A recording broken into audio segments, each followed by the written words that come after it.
Le Super Classico. Boca Juniors, River Plate.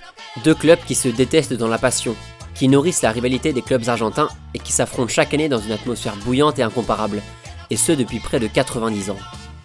Tiens, justement, j'ai retrouvé une cassette d'un des derbys de 97, au cours duquel Boca est mené 1-0 à la mi-temps face à la Banda Roja de River.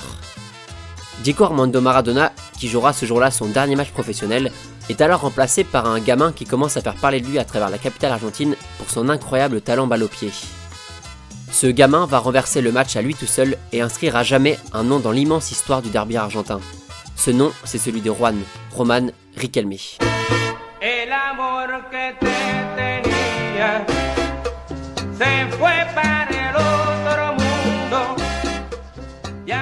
Román es uno de los mejores que yo he visto. Hemos vivido juntos poco tiempo en Barcelona. Y bueno, si tiene la posibilidad de venir a jugar en Brasil, me gustaría mucho que fuera a mi lado. Porque... Là, vous reconnaissez forcément, c'est Ronaldinho et il parle de magie. Mais si la magie permet d'éclipser des ballons et des hommes, alors elle prend tout son sens quand elle est directement liée à Juan Román Riquelme. Donnez-lui un coup franc à 25 mètres, il fera disparaître la balle avant de la faire réapparaître dans les filets. Offrez-lui un défenseur un peu trop ambitieux, il en fera un plot d'entraînement. Offrez-lui tout simplement un ballon, et vous comprendrez l'incroyable difficulté de ses adversaires à lui récupérer la balle qui semble lui coller au pied. Mais Juan Román est bien plus qu'un magicien de gala qui brillerait par monts et par vaux. Il représente l'esprit Boca Juniors, une Amérique du Sud pétillante qui vit au rythme d'une folie populaire et une effervescence footballistique hallucinante, et ce peu importe l'affiche. Et au milieu de tout cela, Riquelme s'est fait une place à part.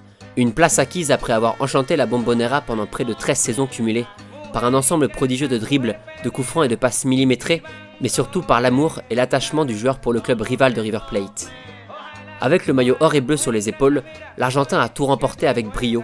5 Primera División, une coupe intercontinentale et surtout 3 Copa Libertadores, la Ligue des champions sud-américaine, au cours desquelles il étalera toute son aisance devant le but en inscrivant par exemple 3 buts lors de la finale de l'édition 2007.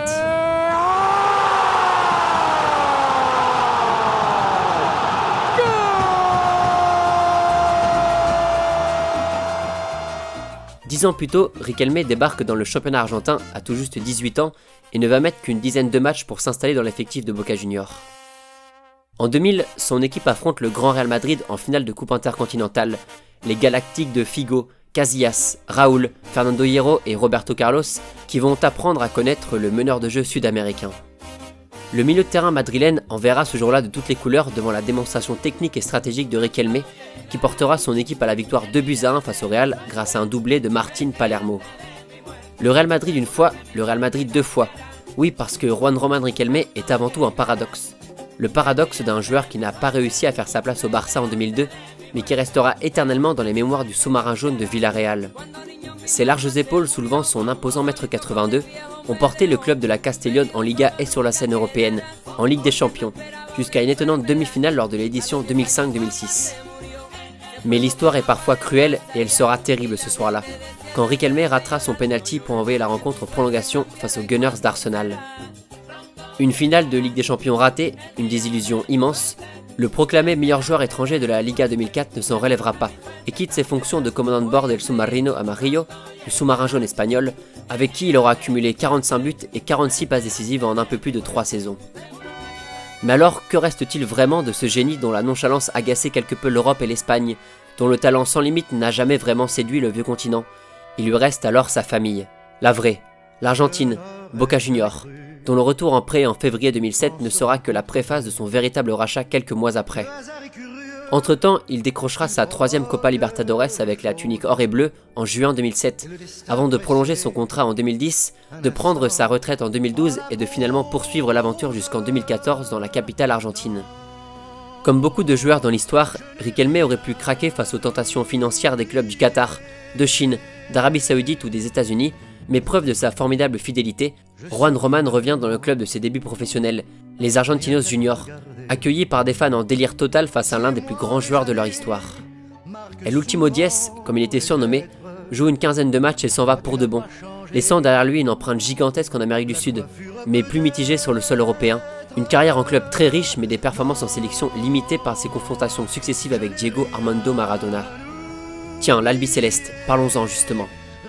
Riquelme n'est pas appelé pour la Coupe du Monde 2002, Critiqué pour sa lenteur par le sélectionneur de l'époque Marcelo Bielsa, mais va briller lors de l'édition 2006 en Allemagne, sous les ordres du bienveillant José Pekerman, un grand admirateur des prouesses de Juan Román sur le terrain. L'histoire sera si belle que l'Argentine deviendra rapidement dépendante des superbes performances de son maître à jouer, à tel point que son remplacement incompréhensible en quart de finale face à l'Allemagne coûtera la qualification à la sélection ciel et blanc. Mais qu'importe, Riquelme a marqué les esprits aux yeux du monde entier, et quoi de mieux qu'une Copa América pour prouver à tous ses détracteurs qu'un numéro 10 n'a pas forcément besoin de vitesse quand il voit tout avant tout le monde. Le résultat sera sans appel, 5 buts, 5 passes décisives, une finale perdue face au Brésil mais cette fois des promesses tenues, et des promesses qui se concrétiseront finalement un an plus tard du côté de la Chine. Stade de Pékin, 23 août 2008, Argentine-Nigeria.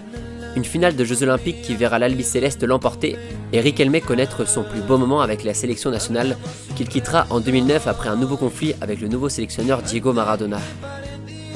Et quoi de mieux que finir ce récit par une opposition Maradona-Riquelme, deux joueurs intrinsèquement différents mais que tout n'opposait pas forcément et bien au contraire. Issus des quartiers difficiles de Buenos Aires, formés aux Argentinos, adulés à Boca, les deux meneurs se partagent un gâteau dont Riquelme héritera finalement de la plus grosse part. En 2008, il est élu par les fans de Boca Juniors comme le plus grand joueur de l'histoire du club, devant El Pibe de Oro, une récompense méritée au vu d'un joueur dont l'attachement, la fidélité et le dévouement n'avaient plus de secret pour personne.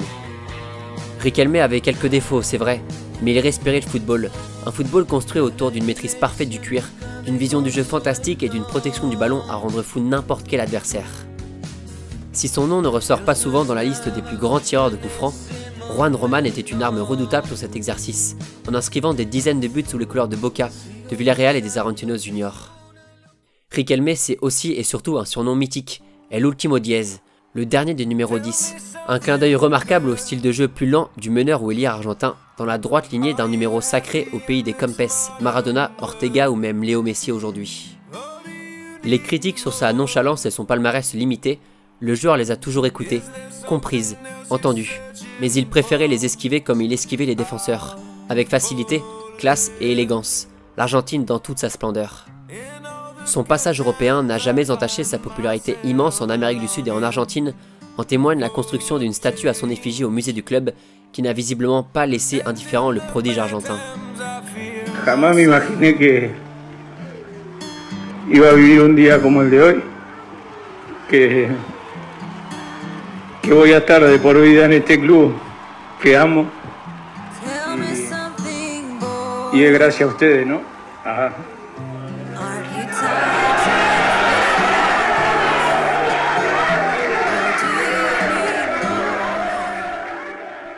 La vidéo ne durera probablement que 5 minutes. Elle pourrait durer 45, et Riquelme, lui, nous régalait pendant 90, pendant les 18 saisons d'une carrière riche et palpitante, la carrière d'un dribbleur qui faisait lever les foules et chavirer le cœur des Bosteros de Boca Juniors. La légende du club raconte qu'une fois sur place, on peut y voir Juan Román écarter les oreilles lentement, écouter la Bombonera rugir son nom une dernière fois, à jamais, pour l'éternité.